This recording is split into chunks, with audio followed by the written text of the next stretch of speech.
The following episode of Approaching Lightspeed contains no major spoilers for the Expanse series. This is part 2 of a 2-part sort of Expanse special that we're doing on the show, so if you're interested in seeing what might happen next on the TV show, or simply want a crash course on the Expanse in general, feel free to check out part 1.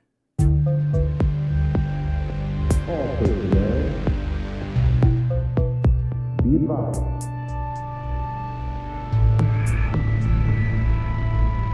We are approaching Lightspeed. My favorite kinds of stories are the ones that feel bigger than our characters. For everything that Star Wars did right on the writing front, a pretty common complaint with the series as it stands now is that it seems like the problems of an entire galaxy hinge upon the dramas of a few select characters, namely the Skywalker family. And as much as I adore Star Wars, I tend to gravitate towards the series and the tales that have the opposite setup, in which our characters are not necessarily only witness, but are smaller cogs in the vast events that transpire. And I think that's part of the reason why I love The Expanse so much, is because we get to see all of these wild conspiracies and the wars and these history-changing revelations occur through the eyes of many different people who all sort of have their own individual contribution towards it, but the sort of ebb and flow of the world are never contingent upon them, except for in some very extenuating circumstances.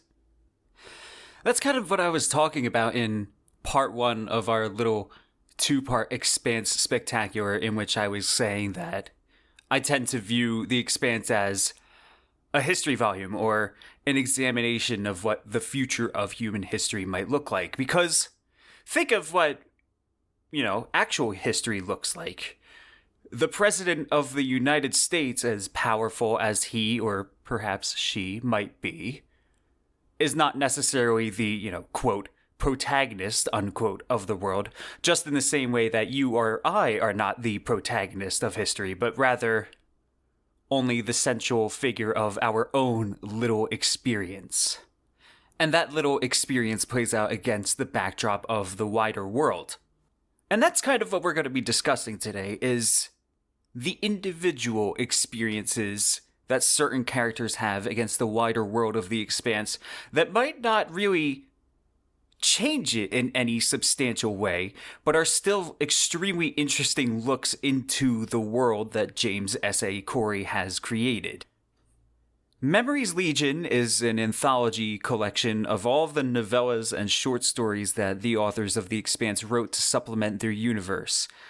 They cover a period of time that spans from a century before the beginning of the first book, Leviathan Wakes, to sometime after the events of the final book, Leviathan Falls. As far as the two authors have said, it's going to be the last piece of Expanse-related content they personally put out into the world.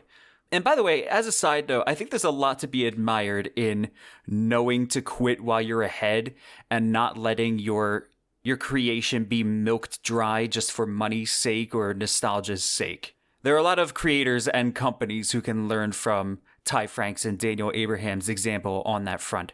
But anyway, all that aside, Memories Legion and the stories contained therein are essentially all of the people that are affected by the events of the book, rather than the effectors that we follow in the main series. They're essentially snapshots of what ordinary life looks like behind the scenes. Most of them are pretty small-scale stories that tell a very intimate and human story, as opposed to the bombastic, world-shattering events of the main series of books. For example, the first book in the series, Leviathan Wakes, it tells the story of the rapidly deteriorating relations between the governments of Earth and Mars, as well as the Belters, and all of it being catalyzed by this behind closed door conspiracy that kind of threatens all of them. It's pretty large scale stuff, and it shakes the foundations of the status quo throughout the entire solar system. But a Memories Legion story might follow, say, a kid that is still in high school thinking about college but is getting embroiled into the drug trade on planet Mars.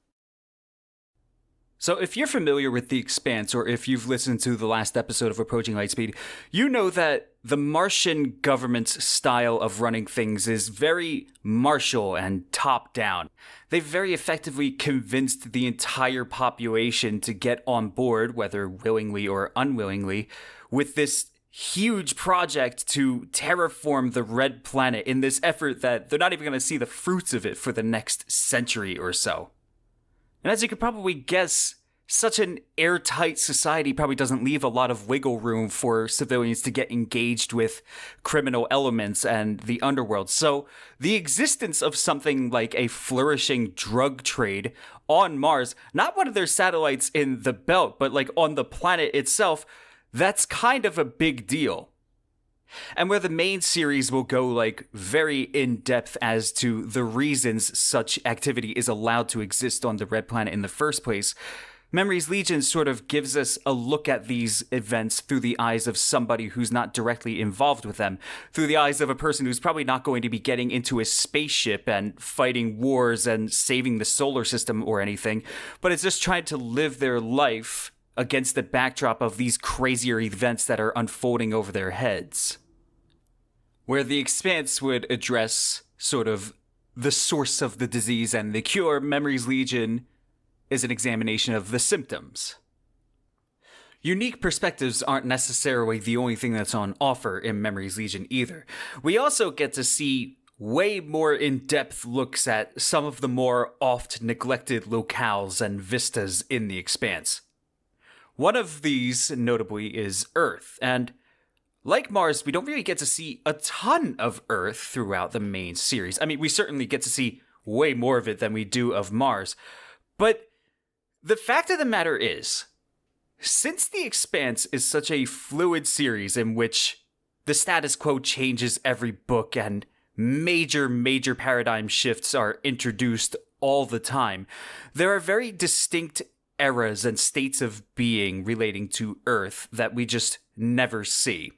When we visit the planet later on in the series, it's in a very different socio-political situation than it is earlier on in the series. We do get a bit of a snapshot of Earth earlier on, but it's through a lens that's more informed by the upper echelons of government and through wealth than it is of the general experience that most people on Earth go through. Because whenever characters talk about Earth, it's always about how messed up it is and how mostly everybody is living in poverty and most people don't even have jobs because there's just simply not enough to go around. And it's all characterized by this desperate struggle for survival almost. And by the time we get a more extended stay on the planet later on, a lot of those factors aren't really relevant anymore. But then Memories Legion comes along and shows us all of the crazy things that went on Earth that until now have just been topics of conversation for the characters. We get to see firsthand all the sick and twisted things that were done to and by the people down there, and we get to see them through the familiar eyes of Amos Burton.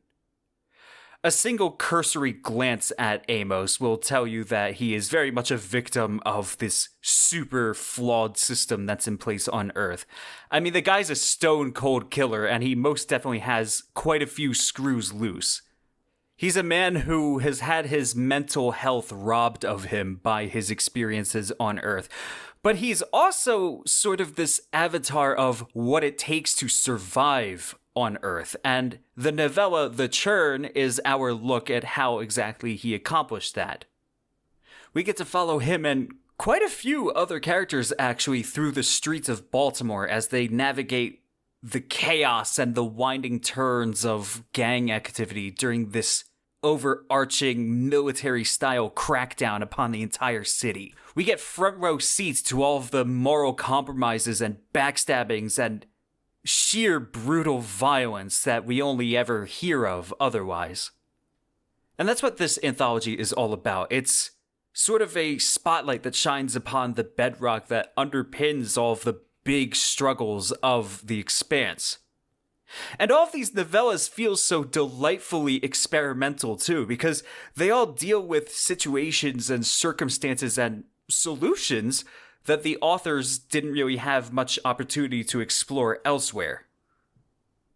And of course, short stories and novellas that support a series are nothing new. It's a time-honored tradition within science fiction. For example, you have the stories that supported the Zeely sequence, or Revelation Space, or the Sprawl trilogy. And I always find those samplers so interesting, not just because they expand upon the world, and I like paying attention to that sort of thing, but also because it's pretty easy to tell when an author is having fun with things, and these small snippets of their universe are such a great way for them to stretch their world-building muscles, so to speak. We get to see what authors would do outside the constraints of, say, following a single protagonist or confining their stories to a certain time period of their universe. And all this just gives so much more layers to their writing, and The Expanse is no exception. And Memories Legion really just goes the extra mile in making everything feel so much more lived in and as if it's going to continue on with or without our protagonists. The Expanse TV show did something pretty interesting too. Rather than ignoring all of these novellas, as might have been the temptation, they actually went through pretty great lengths to incorporate them into the main story of the show. For example, there's an episode that's sort of interspliced with flashbacks relating to Solomon Epstein, who was this Martian engineer a century before the events of the first book, who was responsible for the creation of the Epstein drive, which is sort of the super fast but not quite as fast as Lightspeed engine that the people of the Expanse used to get around. There are pretty substantial portions of the episode that are dedicated to us accompanying Solomon in his space yacht, which he's using to test out this new drive that he's built. But in Memories Legion, we get to see so much more than simply his doomed joyride. We get to see his relationship with his wife and his friends and sort of the tensions that are building between Earth and Mars during the days when Mars is still under Earth's sway. The same can be said about the novellas that go into the personal histories of Amos Burton and Fred Johnson.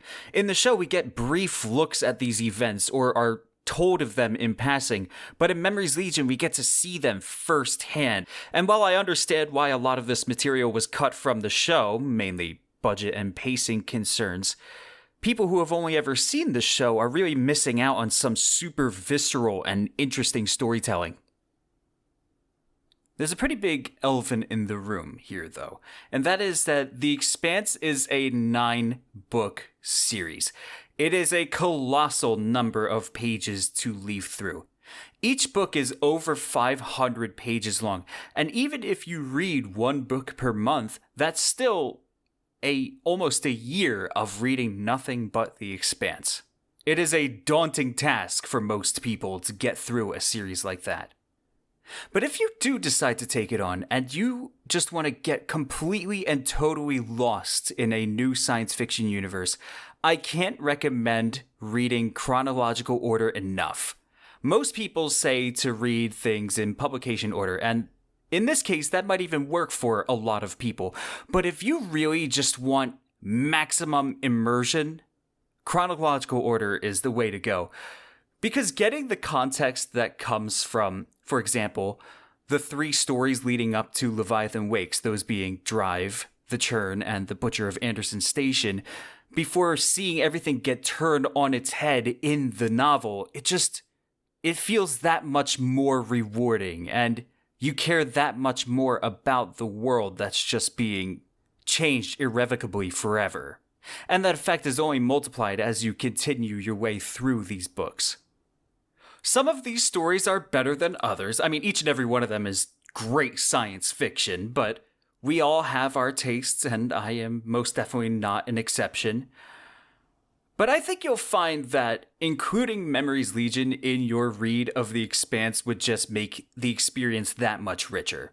Even if one or two of these stories doesn't necessarily knock it out of the park for you, I think you'll just find that everything seems that much more fleshed out for having included them. Because it's ultimately these stories and the different characters and facets of the Expanse's universe that we see through them that give us a nice, rock-solid context behind everything else that happens in the series. It's these lives and billions of others just like them that the main characters of the books are ultimately fighting for, whether that be with bullets or words or emotional labor. And when the end game finally descends and we find ourselves having to say goodbye to Earth, Mars, and the Belt, and the expanses between and beyond them one final time, it'll be these slices of life that give us just a few more fond goodbyes to say on the way out.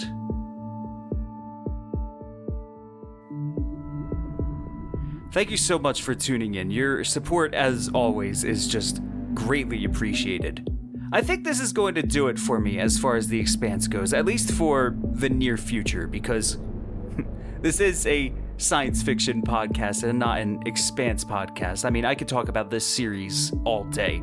Speaking of which, releasing alongside this episode is a nice hour-and-a-half long conversation I had with my friend John Hayes about the final book in the series, Leviathan Falls. If you're completely caught up on the series and you want to hear a couple guys give their insights on what they thought about the ending, hop on over to episode 4.5 and give it a look. Like always, the music that bookends each podcast episode and the beautiful artwork that does most of my marketing for me was made by Alex Shamas, and you can find him on social medias or his website under the name Shammanist.